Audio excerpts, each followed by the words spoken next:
C'était le 24 octobre 2010, la nouvelle tombait peu après 20 h. Georges Frêche était mort dans son bureau de l'hôtel de région quelques minutes auparavant d'une crise cardiaque. Le lendemain matin, c'est toute une ville, toute une région qui se réveille groggy. C'était un grand homme.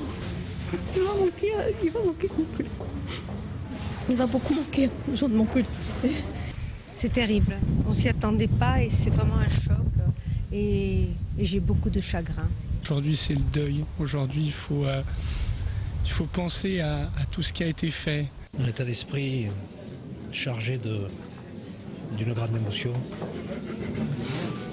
d'une profonde tristesse. Une tristesse qui va s'intensifier d'heure en heure, les hommages et les réactions vont se multiplier.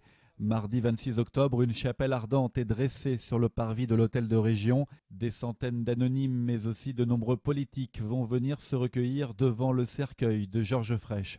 C'est dur pour moi. J'étais abasourdi.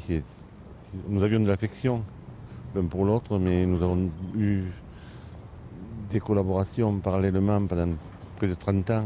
Même si on commence à se faire l'idée que cet homme n'est plus là, de voir cette dépouille et tous ces hommages, c'est poignant.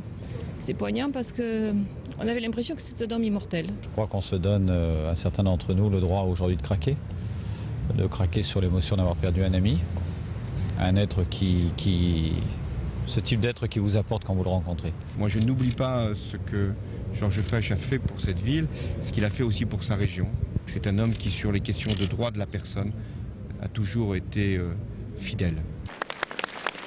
Et les fidèles, ils applaudissent la dépouille de Georges Frêche. Mercredi 27 octobre, 10h30, c'est l'heure des obsèques. Le parvis de la cathédrale Saint-Pierre de Montpellier est noir de monde. Dernier moment d'émotion collective avant une inhumation dans l'intimité à Puylaurens, dans le Tarn. Ah, c'est dur. Personnellement, depuis dimanche, je suis pas trop bien. Mais enfin, on fera avec.